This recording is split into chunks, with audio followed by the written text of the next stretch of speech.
Buenas tardes, iglesia. ¿Cómo están? Damos gracias a Dios por sus vidas. Gracias a Dios por cada una de sus familias. Gracias damos a Dios por su salud. Damos gracias a Dios por su prosperidad espiritual, porque vamos avanzando todos los días en este tiempo en la fe de nuestro Señor. Cada día más de Dios. El conocimiento del Padre Celestial debe de implicar necesariamente madurez, fe, confianza, consagración, entrega, pasión por vivir en la voluntad del Padre Celestial. Muy buenas tardes, iglesia. Un abrazo, saludos y pues comenzamos en esta serie y continuamos en esta serie de personajes bíblicos y hoy continuamos con la serie, comenzamos con la predicación de esta tarde y hoy en esta tarde, en esta serie que le titulamos Personajes bíblicos, vamos a hablar de Juan el Bautista. Juan el Bautista. Y el nombre de Juan precisamente habla de esa compasión de Dios. Aunque por ahí se puede encontrar también una definición del nombre de Juan que es hombre fiel a Dios. Pero se toma como general es compasión de Dios, benevolencia de Dios, misericordia de Dios. Todos esos favores de Dios. Vamos a ir ahí, por favor, acompáñenme al Evangelio de Juan, porque es importante conocer esto, uno es Juan el apóstol, el evangelista, y otro es Juan el Bautista. Vamos a Juan el apóstol, al capítulo 1, versículo 7. Juan 1, 7. Fíjese lo que dice la palabra de Dios. Este vino por testimonio, hablando de Juan el Bautista, este vino por testimonio para que diese testimonio de la luz, a fin de que todos creyesen por él, por su mensaje, por su presentación. Y fíjese el versículo 8, no era él la luz, sino para que diese testimonio de la luz. Y precisamente en el versículo 6 habla y dice, hubo un hombre enviado de Dios, el cual se llamaba Juan.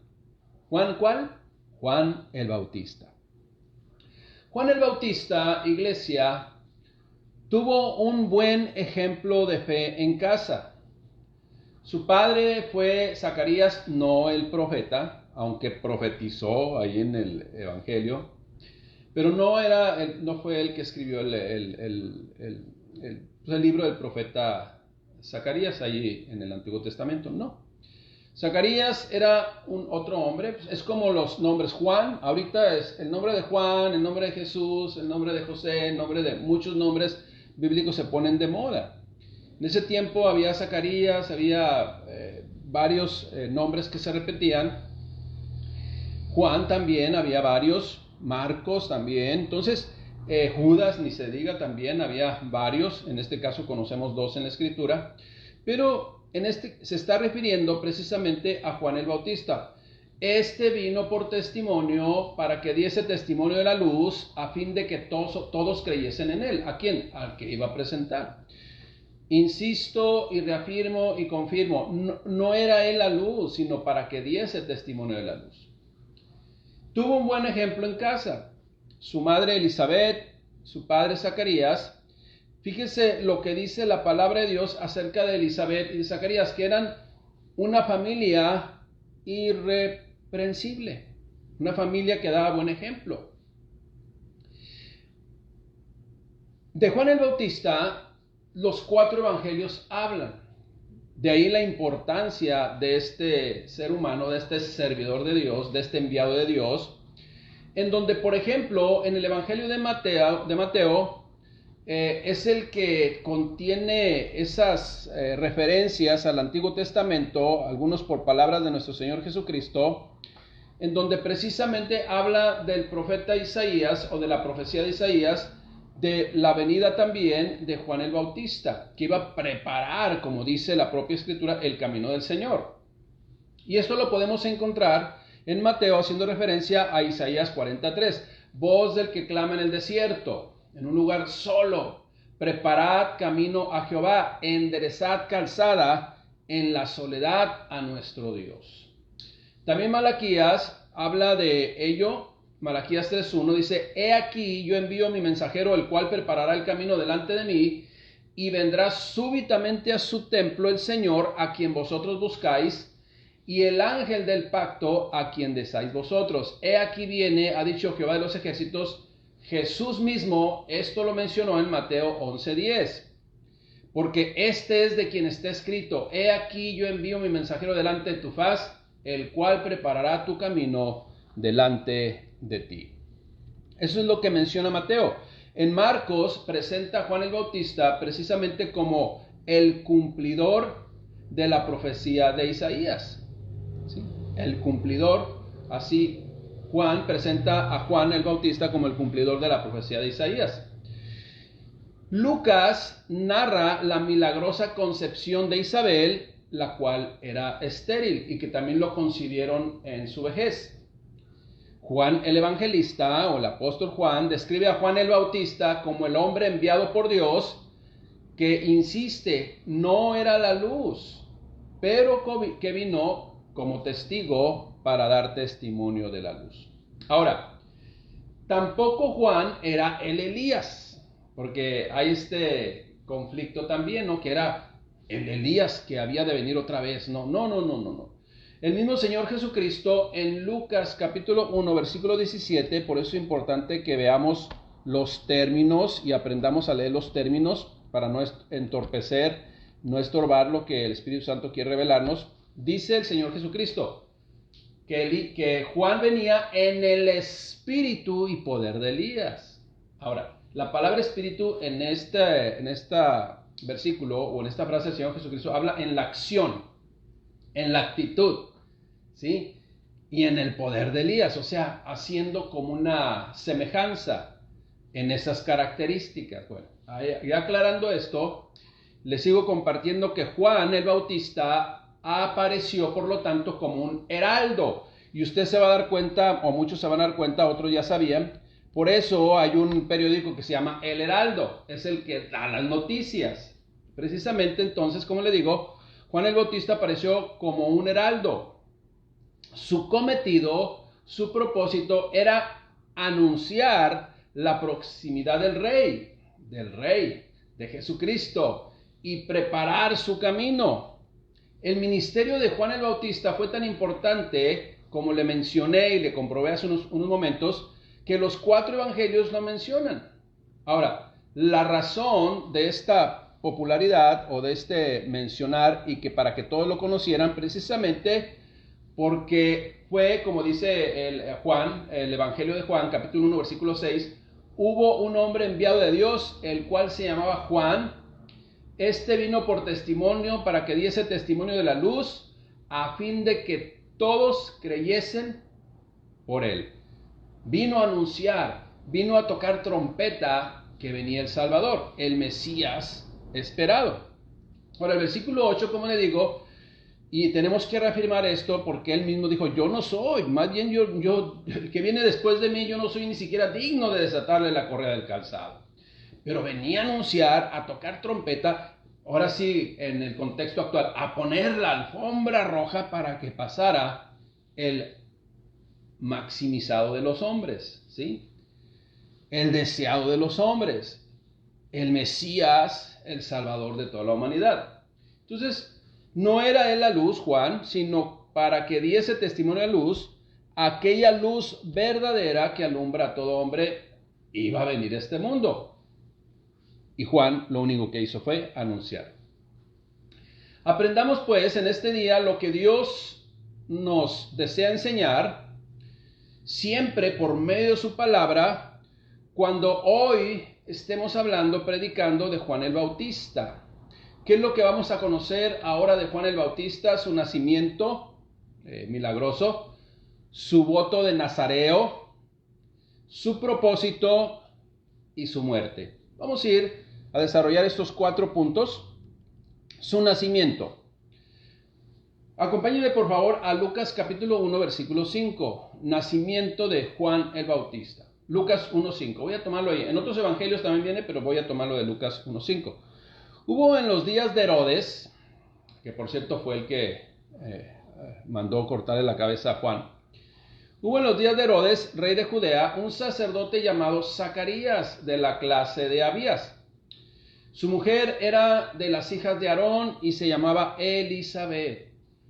Escuche bien, ambos eran justos delante de Dios y andaban irreprensibles en todos los mandamientos y ordenanzas del Señor. Esto es, Juan creció en una familia creyente, en una familia ordenada, en una familia ejemplo o ejemplar ante Dios o ante los hombres, gracias a Dios. Ambos eran justos pues delante de Dios y andaban irreprensibles en todos los mandamientos y ordenanzas del Señor. Dice el versículo 7, pero no tenían hijo porque Elisabet era estéril y ambos ya eran de edad avanzada. Aconteció que ejerciendo Zacarías el sacerdocio delante de Dios según el orden de su clase, conforme a la costumbre de su sacerdocio, le tocó en suerte, o sea, ahí se hacía vamos a decir, un rol, y en esa ocasión le tocó a él, y le tocó en suerte ofrecer el incienso, entrando en el santuario del Señor. Y toda la multitud del pueblo estaba fuera orando a la hora del incienso. Y adentro ahí se le apareció un ángel del Señor puesto en pie a la derecha del altar del incienso. Y entonces, pues ahí se turbó Zacarías al verle y le sobrecogió temor. Era una experiencia única que nunca había experimentado. Pero el ángel le dijo, Zacarías, no temas, porque tu oración ha sido oída. Y tu mujer, Elisabet, te dará a luz un hijo y llamará su nombre, ¿cómo? Juan. ¿Quién le puso este nombre?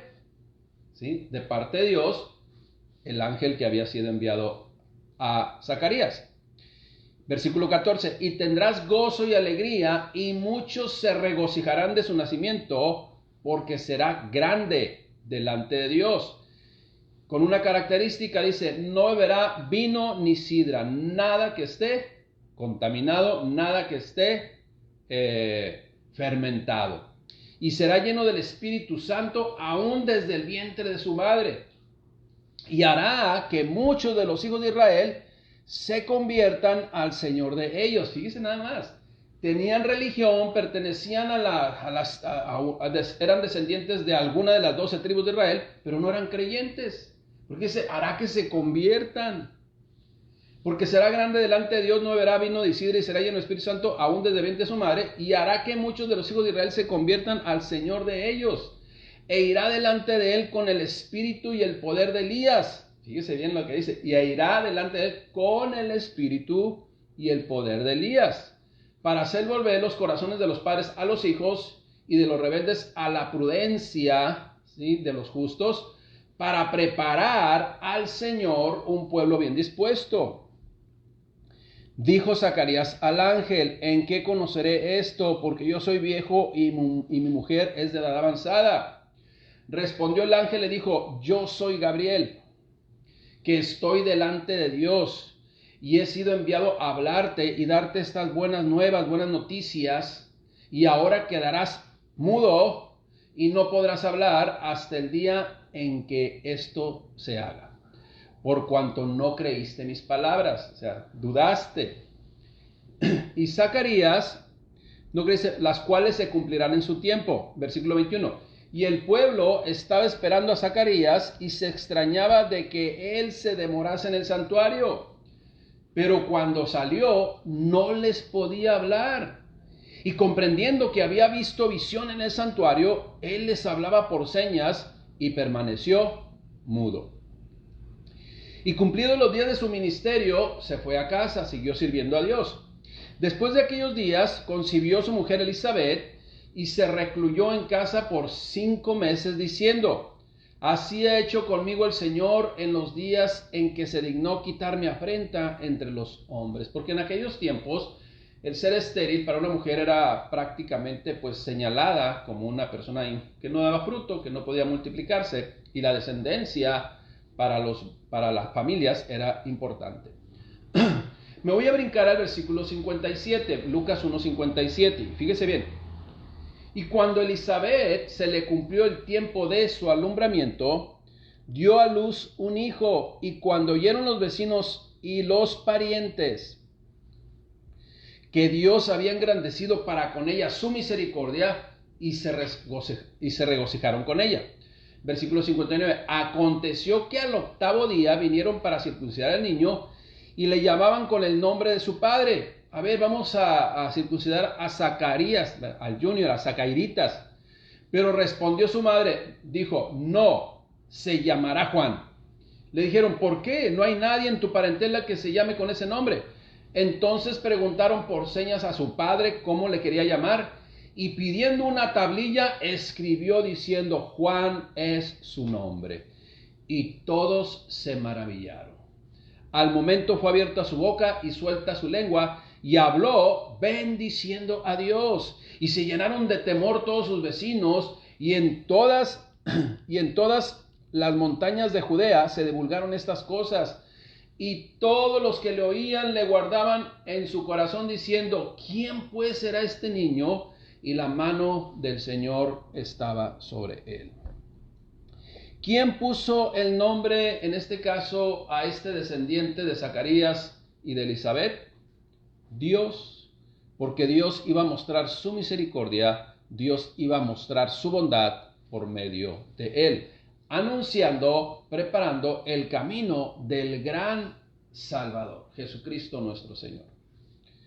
Otro de los puntos que vamos a abordar esta tarde es el voto de Nazareo de Juan el Bautista. ¿Por qué decimos que hizo un voto de Nazareo? Fíjese bien, en Lucas 1:15 lo leímos y enfaticé, lo leí creo que 3 veces. Lo voy a repetir otra vez, porque será grande delante de Dios y no beberá vino ni sidra, y será lleno del Espíritu Santo aún desde el vientre de su madre, y hará que muchos de los hijos de Israel se conviertan al Señor Dios de ellos. Ahora usted y yo conocemos la historia que cuando María ya estaba encinta también por medio del Espíritu Santo que vino sobre ella, cuando fue a visitar a su pariente Elizabeth, da testimonio de la Escritura que el niño que trae Elizabeth saltó en el vientre, y da testimonio que fue lleno del Espíritu Santo, y se cumplió precisamente la profecía. Ahora, ¿qué es hacer voto nazareo? ¿Qué es diferente a ser nazareno?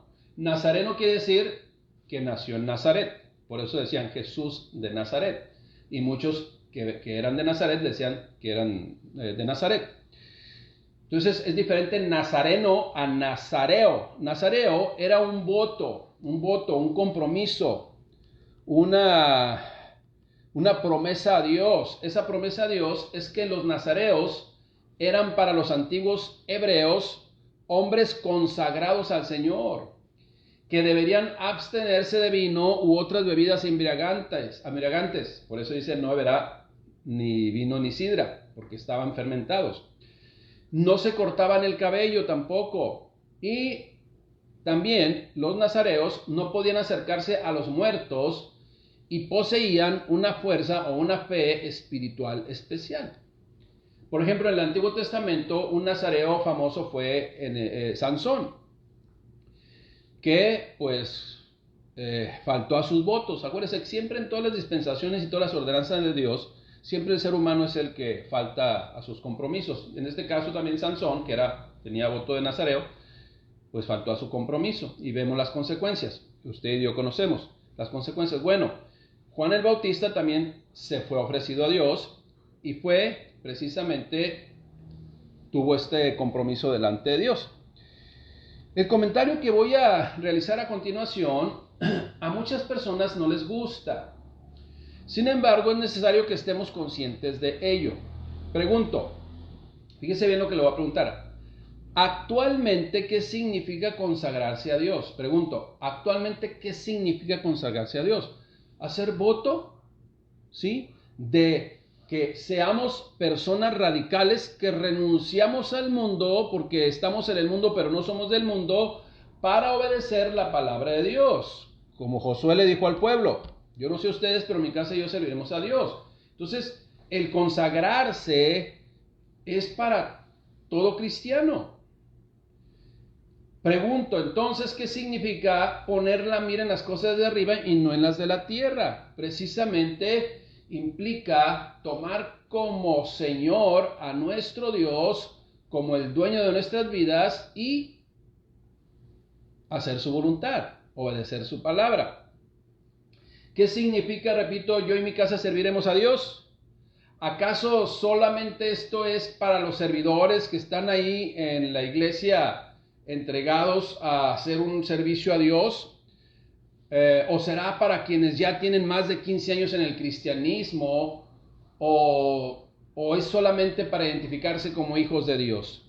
No, no solamente son palabras que sí las digo, pero en realidad no lo soy. Si somos cristianos, iglesia, si somos cristianos, tenemos que consagrarnos a Dios, tenemos que poner la mira en las cosas de Dios y no en las de la tierra. Tenemos que servir a Dios con todo nuestro corazón. Y no es solamente para unos cuantos, no es solamente para aquellos que están sirviendo a Dios en alguna actividad dentro o fuera de la iglesia, sino para todas las familias. Todos nosotros debemos estar consagrados a Dios, creciendo en la madurez con Dios. Entonces, hoy en nuestro tiempo, iglesia, es necesario que como hijos de Dios seamos radicales. Porque cualquier otra cosa va a significar que seguimos teniendo comunión con este mundo. ¿Qué significa tener comunión con este mundo? Que estamos de acuerdo en todas las cosas que en este mundo se establecen.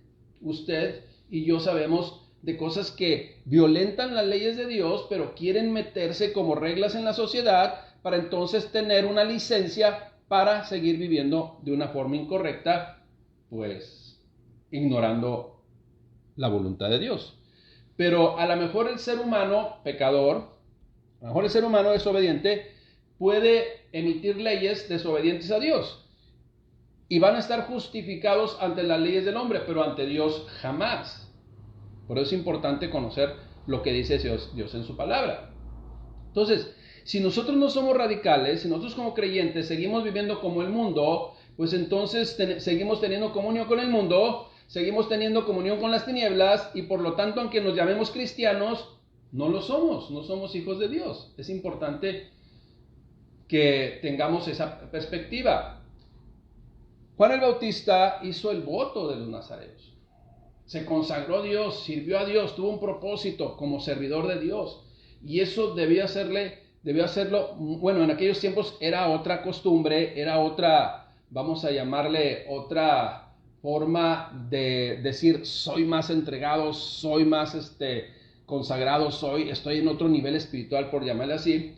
Pero todos teníamos que, pues acuérdense, no os embriaguéis con vino en el cual hay disolución, antes bien sed llenos del Espíritu Santo. ¿Para quién era eso? ¿Solamente para los nazareos? No, es para todos los hijos de Dios. Bueno, ahora, la verdad, le voy a decir lo siguiente, y como le digo, le anticipé, a algunas personas no les gusta esto que voy a decir, pero está alineado a la palabra de Dios. Estamos para predicar la palabra de Dios y a percibir de lo que es correcto delante de Dios y lo que no es correcto delante de Dios. Le digo lo siguiente, ¿qué tiene de interés en un cristiano que asista a reuniones, por ejemplo, a antros? No es que no vamos a ir a tomar, no vamos a ir a convivir con las demás gentes, pero son ambientes incorrectos, violentos, donde hay drogas, donde hay de todo ahí, incluyendo con el alcohol y la nicotina son drogas.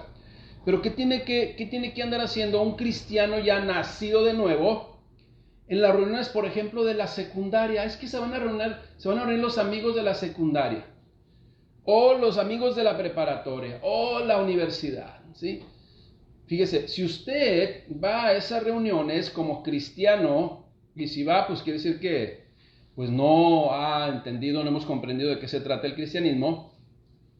Seguramente si usted va a recordar, si usted asiste, va a recordar lo que hacía hace más de 10 o 20 años. Y va a añorar, ¿verdad? Estar con la cookies y con el poncho y puras de esas, ¿no?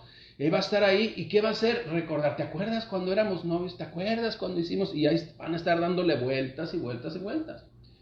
Entonces, es lo que van a hacer ahí, y le van a invitar también a que pues, no pasa nada, pues una no es ninguna. Y fíjese, y si usted cae, pues vituperio y va a ser de burla. Está, pues no, que muy cristiano. Y si no cae y es criticado, usted va a pensar que eso es persecución y vituperio. No, pues ¿qué andamos haciendo ahí, iglesia? No hay necesidad. Bueno, si somos creyentes, si somos respetuosos de la voluntad de Dios. Porque ¿qué comunión tiene la luz con las tinieblas? Y algunos argumentarán, entonces, ¿cómo los voy a evangelizar? Bueno, si le invitan a usted, díganle, ¿sabe qué? Pues no puedo, pero te invito a mi casa. ¿Sí? Así, a uno. Si usted es mujer, por ejemplo, invite a su mejor amiga que ya la contactó de la secu, o de la prepa, o de la universidad, o no sé de dónde, y entonces cuando está en su casa le comparte de Cristo, así, y de uno por uno. Esa es la realidad. Ahora, ¿qué va a pasar? Y si usted es hombre, pues al Ponchito o al Peques, no sé, ¿verdad? ¿Cómo le decían? Invítelo a su casa y ya le contactó. ¿Sabes qué? Voy a tener una fiesta, una reunión. ¿Sabes qué? No va a poder ir, pero te invito a mi casa. Yo no puedo ir. Te invito a mi casa, te invito a comer.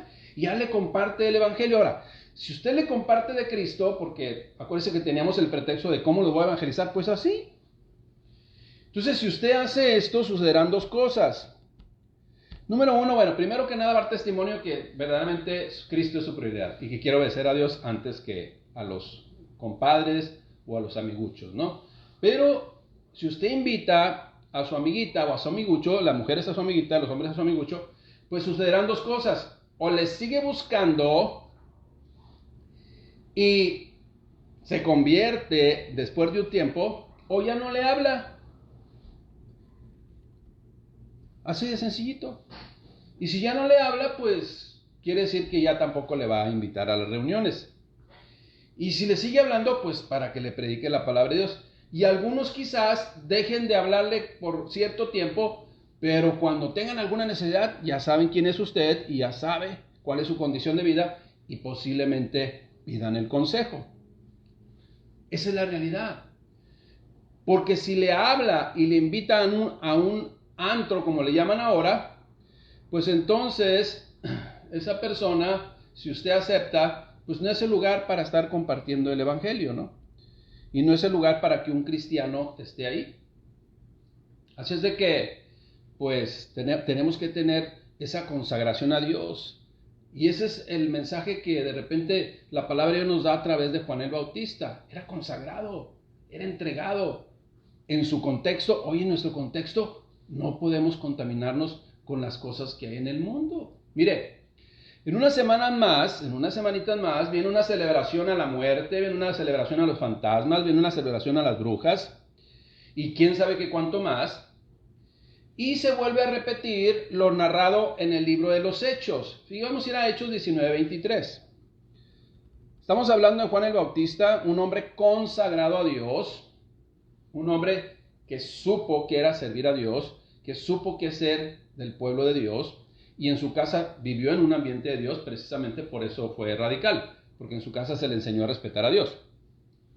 Hechos 19:23 dice, vamos a hablar de situaciones que se vuelven a repetir una y otra vez, pero que es necesario leerlas en la palabra para que usted y yo tengamos autoridad y decidamos en base a lo que nos enseña Dios en su palabra. Dice, Hechos 19:23, hubo por aquel tiempo un disturbio no pequeño acerca del camino de los cristianos, de los creyentes, porque un platero llamado Demetrio, que hacía de plata templecillos a Diana, y le daba no poca ganancia a los artífices, era un buen negocio, a los cuales, reunidos con los obreros del mismo oficio, dijo, varones, sabéis que de este oficio obtenemos nuestra riqueza, pero veis y oís a este Pablo, no solamente en Éfeso, sino en casi toda Asia, y ha apartado a mucha gente con persuasión, diciéndoles que no son dioses los que hacemos con nuestras manos. Y no solamente hay peligro de que de nuestro negocio venga a desacreditarse, sino que también que el templo de la gran diosa Diana sea estimado en nada y comience a ser destruida, ¿sí? La diosa Diana, estimado en nada, y comience a ser destruida la majestad de aquella a quien venera toda Asia. Y hubo esta situación. Ahora, ¿A qué me refiero y por qué estoy leyendo esto? Porque, como le digo, en unas semanas van a venir esas costumbres del mundo que no son de Dios, en donde la gente que tiene negocio de andar vendiendo cosas alusivas a este tipo de celebraciones, pues 100% paganas y no agradables a Dios, pues como tienen su negocio van a tener que ser. Algunos pintan caras, ay, ¿qué tiene malo que le pinte una calabaza, una calavera, verdad? Que lo caracterice de calavera, ¿qué tiene malo? O de bruja, qué sé yo, ¿no? Pues lo mismo que Diana de los Efesios, ¿no? Que se hizo un gran alboroto porque era negocio para ellos, pero algunos con convicción sí dejaron tener esas prácticas. Ahora usted me va a decir, entonces, yo tengo un negocio y tengo trabajadores que no son creyentes. Bueno, es diferente, porque usted lo hace porque ahora sí que actividades indispensables o necesarias o no necesarias. Las otras son paganas y no son necesarias. Sí puede usted hacer otra cosa. Y en el caso de los trabajadores que no son creyentes, pues debe tenerlos. Es una relación laboral. Es una relación laboral. No está haciendo sociedad con ellos ni agarrando sus costumbres. Está ocupando una mano de obra que requiere para que saquen un trabajo que está totalmente independiente de las cuestiones de fe. Entonces usted tiene su fe, la persona se puede convertir, no se puede convertir, pero ya cuestiones que sean alusivas a fiestas paganas, pues no podemos participar o no debemos participar porque pues no todo me conviene. Ellos hicieron un alboroto pues y dijeron, grandes Diana de los Efesios, y empezaron a hacer una manifestación. ¿Para qué? Pues para proteger su negocio. Algunos, como le digo, se convirtieron, otros no se convirtieron. Algunos sí pasaron a ser hijos de Dios, otros siguieron pues en el otro reino, en otro gobierno. Mire, estas son cosas muy del tiempo de este contemporáneo, este tiempo contemporáneo que estamos viviendo. Es que usted no sabe que es negocio pintar cara de bruja, cara de calavera o cara de una calabaza. O sea, es negocio. Bueno, dedíquese a otra cosa durante todo el año. Y esas, guárdese, porque no es agradable a Dios. Mire, le voy a poner un ejemplo. Hace algún tiempo, en una ocasión, me preguntaron si podían hacer un rol los ujieres, principalmente las mujeres que les gusta pues andar uniformadas y que vamos del mismo color y etcétera, etcétera. Y qué chistoso, ¿verdad? Que de repente quieren poner un uniforme y después dicen, no, pues oye, ahora no queremos. O sea, tenemos que ser, pues ahora sí que sí y no. Entonces, si se pusieron de acuerdo a poner un uniforme, pero solamente para avisarme, me dijeron, mira, aquí están los colores, se lo presentaron a mi esposa, aquí están los colores que van a usar los ujieres.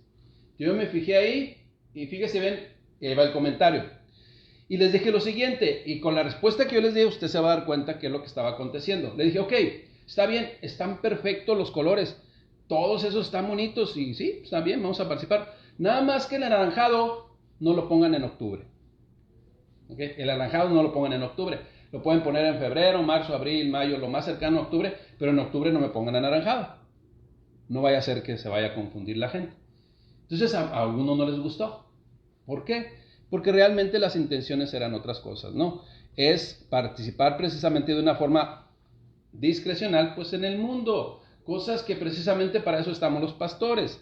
Para corregir, para instruir, para guiar a la iglesia por lo correcto. ¿Qué tiene de malo? Bueno, pues ¿qué tiene de malo? Lo usamos en febrero, marzo, abril, mayo, pero en octubre no. Y a mucha gente no le gusta esto, pero pues se descubre lo que hay en su corazón. Todavía tradiciones humanas, participando en cuestiones de festividades del mundo que no agradan a Dios. Pero como le digo, para eso están los pastores, para eso están los maestros, para eso estuvo Juan el Bautista también, y para eso estuvieron los profetas. Número 1, Juan el Bautista nació, sí, de una forma milagrosa. Número 2, Juan el Bautista fue nazareo, esto es, se consagró a Dios. Número 3, Juan el Bautista tuvo un propósito. ¿Cuál fue el propósito de Juan el Bautista? Pues precisamente el propósito de Dios es que enviar 6 meses antes, porque si usted pone atención, lee el contexto de Juan el Bautista, las citas donde viene Juan el Bautista, se va a dar cuenta que cuando visitó María a Elizabeth tenía ya 6 meses de embarazo y María apenas había quedado encinta. Entonces era 6 meses más grande Juan el Bautista de edad, pero el unigénito del Padre es solamente Jesucristo. Entonces el propósito de Dios era enviar 6 meses antes a Juan, conocido como el Bautista, para preparar el camino del Señor. Y así lo dice Mateo 3:1. Fíjese, le aclaro, para proyectar, para preparar, para presentar el camino del Señor y no presentarse a sí mismo. Eso es muy importante. Mateo 3:1 dice, en aquellos días vino Juan el Bautista predicando en el desierto de Judea y diciendo, arrepentíos porque el reino de los cielos se ha acercado, pues este es aquel de quien habló el profeta Isaías cuando dijo, voz del que clama en el desierto, preparad el camino del Señor, enderezad sus sendas. Juan estaba vestido de pelo de camello y tenía un cinto de cuero alrededor de sus lomos y su comida eran langostas y miel silvestre. Y salía Jerusalén y toda Judea y la provincia alrededor del Jordán, y eran bautizados por él en el Jordán, confesando sus pecados, porque era un bautizo ¿para qué? Para arrepentimiento. Aquí quiero aclarar esto, iglesia, para no tener doctrinas equivocadas. El bautismo no salva, no es para salvación. El bautismo es un testimonio de que queremos vivir conforme a la voluntad de Dios, y es decir, me he arrepentido de mi vida pasada. Y quiero empezar a ser instruido en la palabra de Dios y de repente, ¿verdad? Porque ese requisito, arrepentimiento, confesión, fe. Y después, pues va a venir el nuevo nacimiento. Pero si alguien me dice, es que si el bautismo es para salvación, pues le preguntemos al que estuvo crucificado a un lado del Señor Jesucristo, ¿cuándo lo bautizó? Y le dijo, de cierto te digo que hoy estarás conmigo en el paraíso. Eso es lo que dice la Escritura. Y alguno podrá decir, bueno, por eso el Señor Jesucristo, solamente estoy especulando, o solamente estoy ahí hablando ideas de que alguien puede tener. No, por eso pidió el Señor Jesucristo, tengo sed, por eso pidió agua. Y aprovechando y agarró poquita agua para bautizarle. No, nada de eso, iglesia. ¿Sí? Nada de eso, por favor, no empecemos así con cosas que no enseña la palabra de Dios. El bautismo en agua no es para salvación, ¿sí? Aunque en obediencia debemos bautizarnos. Dar testimonio de que hubo un arrepentimiento de nuestra vida pasada, ¿ok? Y que ya somos hijos de Dios. Bien. Entonces ahí estaba, como apenas estaban anunciando el mensaje de aquel que había de venir y que ya estaba ahí, pues entonces era para arrepentimiento. Sigue diciendo, al ver que muchos de los fariseos, estoy en Mateo 3:7, al ver que muchos de los fariseos y de los saduceos venían a su bautismo, le decía, generación de víboras, ¿quién os enseñó a huir de la ira venidera? Hagan pues frutos dignos de arrepentimiento, y no penséis decir dentro de vosotros mismos, a Abraham tenemos por padre, porque yo os digo que Dios puede levantar hijos de Abraham aún de estas piedras. Entonces es importante que ahí sí aceptaran el mensaje y se bautizaran dando testimonio de su arrepentimiento. Ahora, leí este pasaje precisamente para enfatizar que el bautismo, como les expliqué, no salva. Es para arrepentimiento, así lo dice. Si leemos y ponemos atención, dice bautismo para arrepentimiento, y esto es una buena señal de que desea iniciarse en el conocimiento de Dios, porque ya hubo una condición, que se pensó cuál era la condición de vida, o sea, hubo un análisis de nuestra vida de que estaba mal. Entonces, en ese tiempo, él dijo, arrepiéntanse y bautícense, ¿sí? Entonces, ¿qué sigue entonces después en aquellos tiempos de bautizarse, mostrando arrepentimiento de su vida pasada? Pues venía un discipulado hasta que haya un nuevo nacimiento genuino. Por ejemplo, el bautismo de Jesús fue para que se cumpla la Escritura, para que se cumpla todo lo que Dios había designado, pero él necesitaba bautizarse. Mateo 3:13, ¿de qué se iba a arrepentir el Señor Jesucristo si Él es puro? O sea, Él es el unigénito del Padre. Él no tenía la herencia de Adán, porque el Espíritu Santo vino sobre María. Mateo 3:13 dice, entonces Jesús vino de Galilea a Juan el Jordán, precisamente para ser presentado, para ser bautizado por él, o sea, para darse a conocer. Mas Juan se le oponía diciendo, yo necesito ser bautizado por ti y tú vienes a mí. Pero Jesús le respondió, deja ahora porque así conviene que cumplamos toda justicia. Entonces le dejó. Y Jesús después de fue bautizado, subió luego del agua y aquí que los cielos le fueron abiertos y vio el Espíritu de Dios que descendía como paloma, así se vio, y venía sobre él. Y hubo una voz de los cielos que decía, este es mi Hijo amado en quien tengo complacencia. Ahora, eso se hizo público precisamente para cumplir el propósito de Dios a través de Juan el Bautista. Presentar a aquel Mesías profetizado también en el Antiguo Testamento. Eso es lo que sucedió. Ahora, ¿quién convocó a esa reunión? Juan el Bautista. ¿Para qué? Para proyectarse él. Jamás.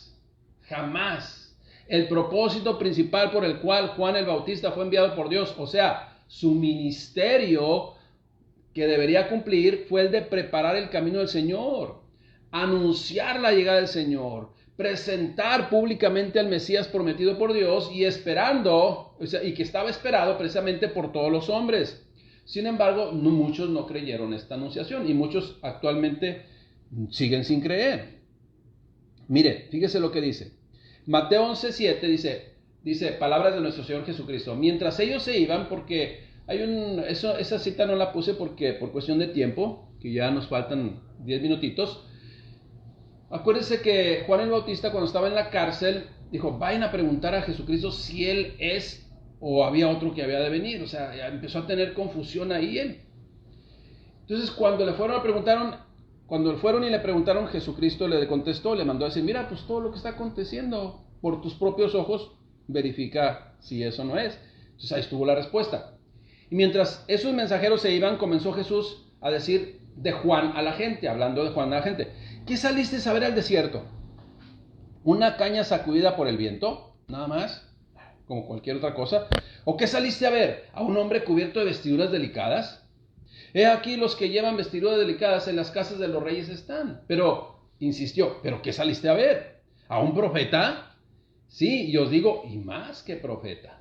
Porque este es de quien está escrito, he aquí yo envío mi mensajero delante de tu faz, el cual preparará tu camino de ti. O sea, él solamente vino a hacer la presentación de mi persona. Estaba lo que estaba diciendo el Señor Jesucristo. Y luego el versículo 11 dice, de cierto os digo, entre los que nacen de mujer no se ha levantado otro mayor que Juan el Bautista, pero el más pequeño en el reino de los cielos mayor es que él. Y luego reafirma esto, desde los días de Juan el Bautista hasta ahora, el reino de los cielos sufre violencia y los violentos lo arrebatan. Esto es, los decididos, los consagrados, los que verdaderamente le creen a Dios y no andan participando en fiestas paganas ahí y recordando la antigua manera de vivir, esos son los que arrebatan el reino de los cielos y son aceptados en él. Fíjese lo que dice en Marcos 1:1, principio del Evangelio de Jesucristo, Hijo de Dios, como está escrito en Isaías el profeta, he aquí yo envío mi mensajero delante de tu faz, el cual preparará tu camino delante de ti. Voz del que clama en el desierto, preparad el camino del Señor, enderezad sus sendas. ¿Sí? Y Juan bautizaba en el desierto y predicaba el bautismo de arrepentimiento para el perdón de pecados. Ahora pregunto esto, iglesia, es bien importante, ponga atención. Hoy en día, ¿cuál es el propósito de la iglesia? ¿Proyectarse a sí misma? ¿Planear eventos e invertir recursos para que vayan a ver al artista cristiano? ¿O para que vengan y me vean a mí a ver cómo predico? Porque, mire, en el mundo así es. Cuando alguien es invitado a una conferencia en el mundo, de cualquier tema así de cuestiones científicas o de algún tema fiscal, algún tema de química, de cualquier cosa, ¿sí? Cuando presentan el presidium, ¿verdad? Le dicen sus antecedentes y este tuvo doctorado en esto y tuvo preparación y fue director de aquello, fue director de acá y tiene experiencia y todo eso. Bueno, iglesia, entre nosotros, así dijo el Señor Jesucristo, entre ustedes no debe ser así. La iglesia no es para proclamar a los predicadores, la iglesia no es para presentar al grupo de alabanza, la iglesia no es para presentar, mire, este es maestro, este es aquello. No está la iglesia para esto, para eso. ¿sí? Estamos usted y yo como iglesia de Jesucristo, como creyentes, para presentar el mensaje del Evangelio. Por eso le digo y le repito, no se fije en el mensajero, fijémonos en el mensaje, porque el mensaje es el de Cristo. Pero qué tristeza, qué indignación y hasta lástima nos dan aquellos cristianos que dicen, vamos a poner esto aquí para que luzca bien, mire. O para que me vea yo, que mira, dame que me dé la luz acá porque de este lado como que me dé y me veo medio pelón, ¿no? Entonces, no, iglesia, ¿quiénes somos nosotros? O sea, no nos presentemos a nosotros. No es para que la gente tenga más, alguien, por ejemplo, no, ve a la radio, ahí vas a tener más popularidad y ahí predicas en el radio. No, iglesia, no es para eso. Nosotros, ¿quiénes somos? Nosotros debemos de predicar el mensaje, que la gente no se fije en nosotros. Y aquellos que están buscando precisamente los escaparates, porque ese es el propósito. Algunos sí tienen buen propósito o buena motivación, predicar el evangelio, pero otros es escaparate para que los conozcan. Y esos que buscan el escaparate, ¿sí?, para que los conozcan, no son Juan el Bautista, que presentan el evangelio, que presentan de Cristo. Más bien es un Johnny el T8, ¿no? Ese cuate no es de parte de Dios, aunque diga que va a enseñar la palabra de Dios. Iglesia, la iglesia debe predicar de Cristo. La iglesia debe exaltar el nombre de Cristo. Esa es la gran comisión para la iglesia. Usted y yo somos la iglesia. Solamente llevamos el mensaje, nada más. Pero aprendamos de Juan el Bautista. Él solamente llevó, el propósito de él fue presentar al Salvador.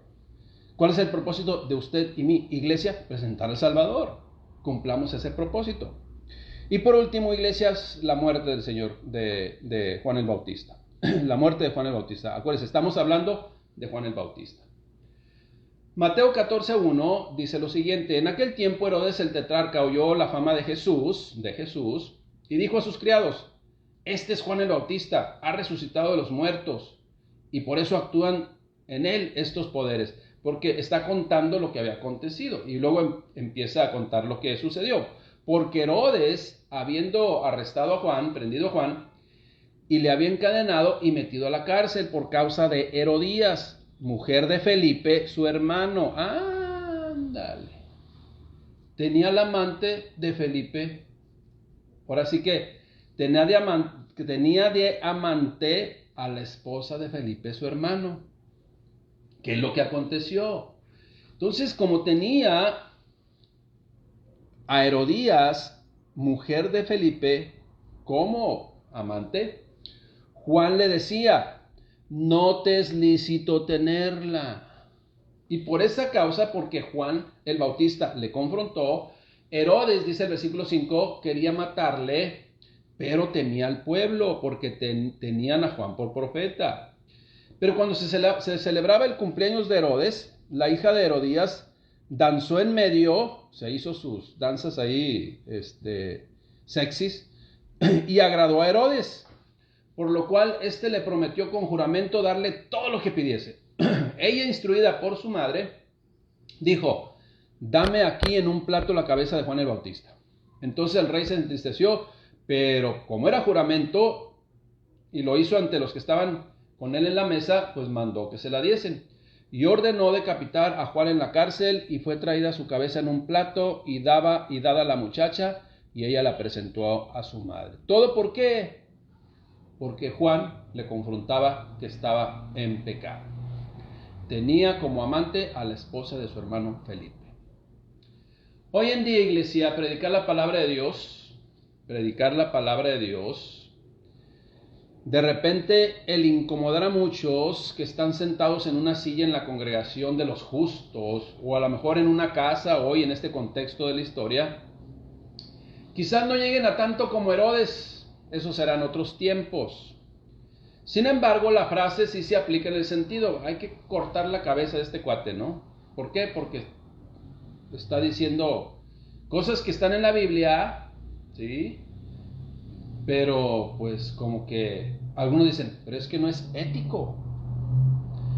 Iglesia, Dios en su amor y misericordia, repito, Dios en su amor y misericordia, con ese propósito, va a confrontar el pecado. Precisamente para eso es la iglesia, para percibir y decir, no te es lícito, no es correcto que hagas eso. Todo lo puedes hacer, pero no te conviene porque estás desagradando a Dios. Es incorrecto delante de Dios. Y eso es lo que hizo Juan el Bautista, y por eso precisamente recibió pues esta condenación, la muerte. Hoy en día pues que usted y yo sabemos que todos los profetas que profetizaron de parte de Dios y confrontaron de parte de Dios, jueces, profetas, apóstoles, Juan el Bautista y por el mismo Jesucristo, pues fueron lastimados, asesinados por la gente que era confrontada. La palabra de Dios no es agradable para el pecador que insiste en vivir de una forma totalmente incorrecta. Como dijo alguien por ahí, ¿verdad? Si se ofende la gente porque se predica la palabra de Dios, pues se la han pasado ellos ofendiendo a Dios toda su vida. Que no se ofendan en una sola ocasión, pues, ¿qué tiene de malo? Así es de que, iglesia, tenemos que predicar el Evangelio. Porque si nosotros no predicamos el Evangelio, no se habla del pecado, no se confronta el pecado, pues entonces no estamos haciendo el trabajo de la iglesia. Iglesia, termino con esto y meditemos en ello, por favor. La iglesia no es un club social, aunque puede ser una añadidura al convivir con otros hermanos en armonía. La iglesia no es un espectáculo más en donde, ¿dónde voy? Voy acá, no, voy a la iglesia porque se va a poner bien chido, va a venir tal persona, y nos hace reír mucho, parece payaso, ¿no? No, esa no es la iglesia. La iglesia no es un juego. La iglesia es un lugar en donde se da a conocer la voluntad de Dios. La iglesia es un lugar en donde se apercibe de lo que Dios espera de cada uno de nosotros, para que cada uno en esa decisión libre tome precisamente pues el camino a seguir. Tome su libre decisión con pleno pero ya conocimiento de las cosas, aunque al ignorarlas no emite de la responsabilidad. Y entonces pues se hará realidad el justo juicio de Dios. Precisamente en eso está la justicia, de que cada quien va a decidir el camino que va a caminar. Y esto no entra en conflicto, iglesia, porque así dice la palabra de Dios: he aquí pongo delante de ti el bien y el mal. Escoge pues el bien. A usted y a mí nos toca escoger qué camino transitar.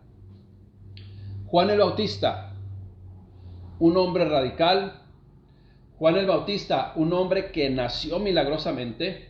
Juan el Bautista, un hombre consagrado a Dios, con el propósito de anunciar y presentar a Jesucristo, y que llegó al final de sus días predicando precisamente, perfectamente, la voluntad del Padre Celestial, que le costó la vida.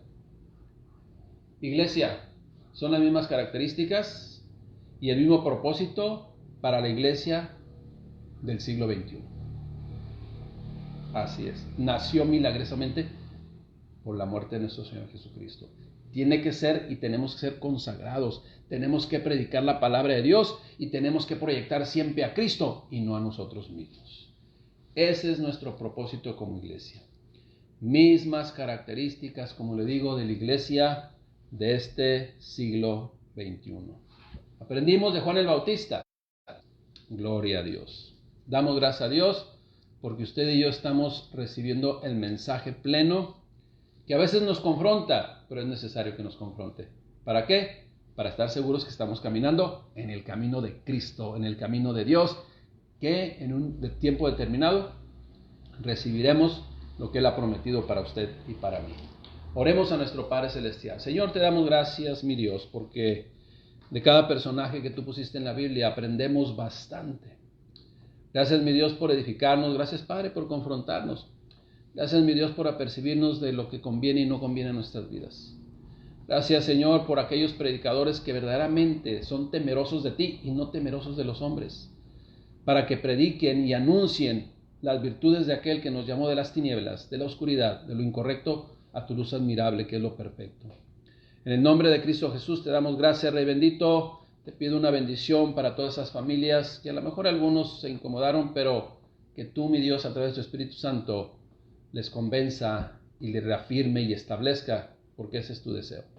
En el nombre de Cristo Jesús los pongo en tus manos, Rey bendito. Amén. Iglesia, que Dios les bendiga y cumplamos siempre los propósitos de Dios. Amén.